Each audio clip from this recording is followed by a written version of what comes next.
The combat achievements. The ultimate test of skill in old school RuneScape. Hundreds of tasks, from easy to Grandmaster. And I'm taking them on, in a completely randomized order. This is GenerateCA. In the previous episode you saw me complete a whole lot of early game content, before tackling our first combat achievement, and collecting some awesome loot while doing so. Finally we rolled our second combat task, fighting as intended, requiring us to kill Obor on a free-to-play world. Now you may think this is a very easy one, and it kinda is, but not really on this account. You see, the gear aside, Obor can hit 22 with melee and 28 with ranged, so he can actually 2-hit me if I'm not careful, since my HP is only 56 right now. Yo, what the hell? Giant champion scroll. KC 172. So, in case you didn't know, getting a champion scroll is actually 1 in 5,000. So, while looking for keys which are 1 in 128, we didn't really expect to get one. Not that it's useful at all, but pretty cool nonetheless.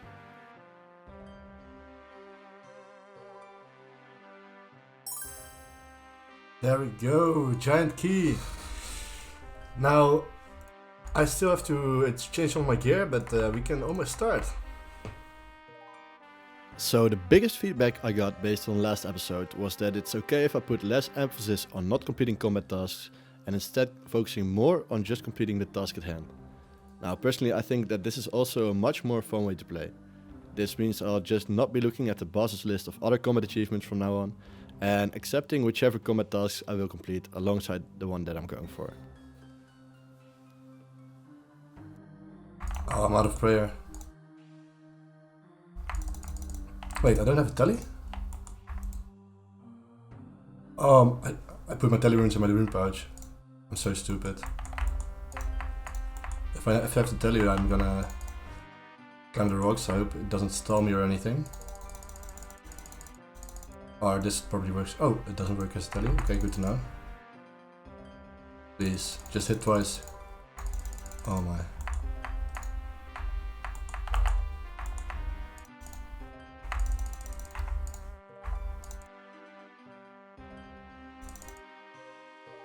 Yeah, I'm leaving.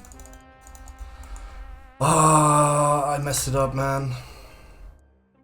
That's so bad. Now I'm gonna have to get another giant key.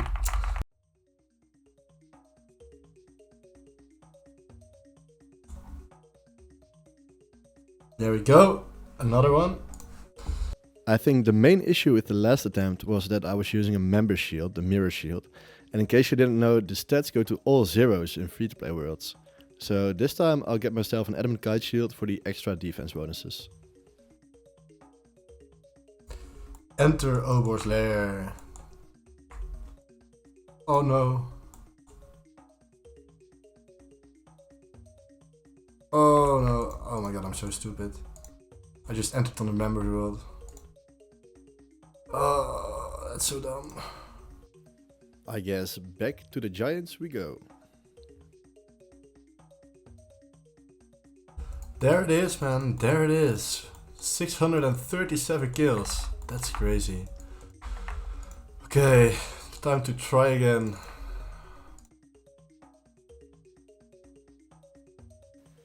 Now, in case you didn't know, fighting Obor requires a giant key, which is 1 in 128. I actually got quite unlucky on this, having to kill over double the expected amount for all 3 keys combined.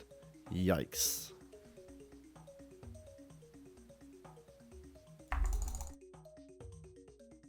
Oh my god, no way.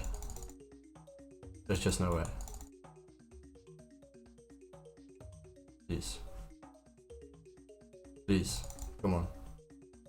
Okay. There we go. Apparently third time really is the charm.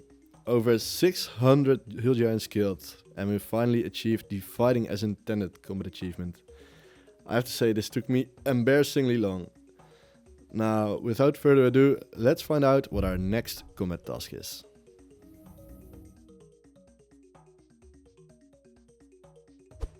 There we go, fighting as intended, marked completed. Now, I also made sure to tick both the other tasks that we completed alongside this one. Now, let's roll our new task and see what we get. Elemental Company. Kill the Royal Titans without attacking any elementals. Okay, I've never killed the Royal Titans before, so I'm not sure what to expect. After some research and practice runs on my main, it's clear. With my current gear, soloing this boss isn't possible. Since the boss is designed for 2 players, I've decided to call in a friend for backup. And yes, he's bringing max gear, basically carrying me. I know it breaks my not getting carried rule, but it's not easy to find teams here, especially when you're green DI'd.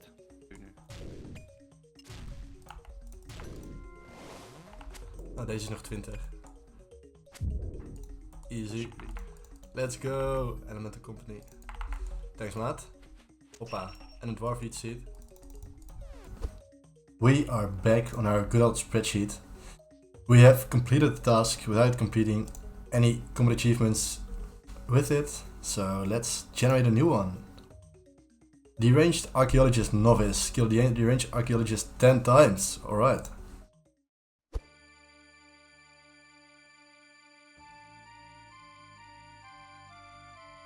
The deranged archaeologist resides on Fossil Island, deep down in the swamp. His mechanics are very similar to the crazy archaeologist, except this guy hits way harder for some reason. He has a basic attack, which you can negate by simply praying ranged, but every so often he will shout "learn to read", at which point you need to quickly move in order not to be hit by his book attack.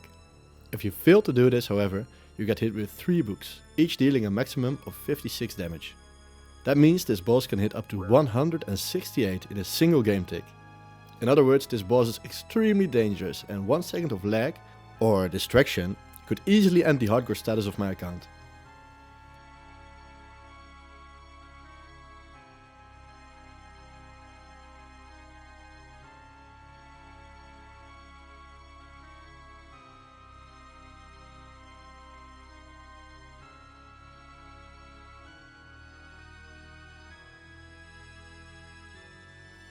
As you can see, even if you click instantly, you can still get hit.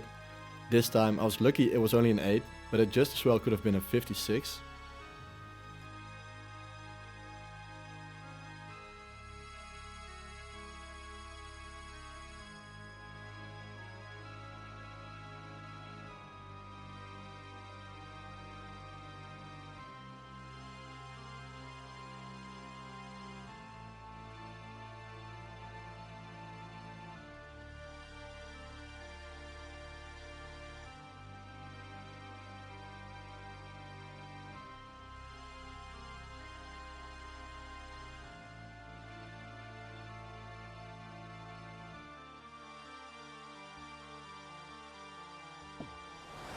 There it is. That should be it.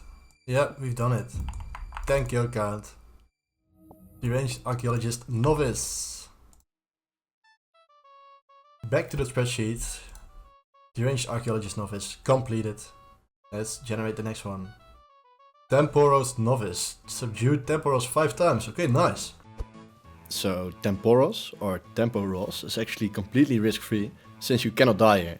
So this roll felt like a well-deserved break and a nice opportunity to obtain some food, train my fishing and even try and see if we can obtain the fish barrel while we're here. There's level 63 fishing, first level of the grind.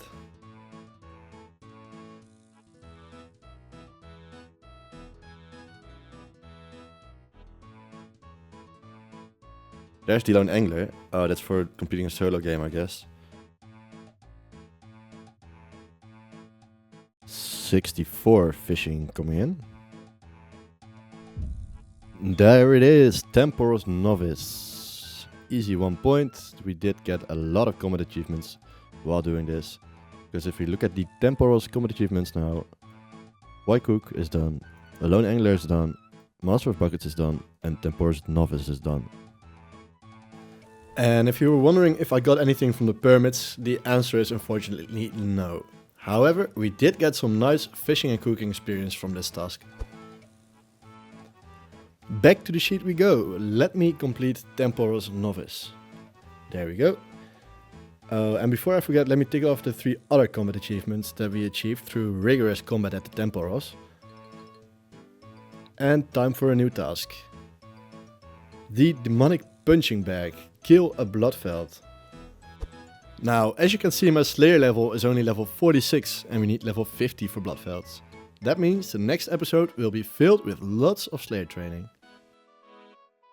Now, if you enjoyed watching this one as much as I enjoyed making it, be sure to leave a like and subscribe.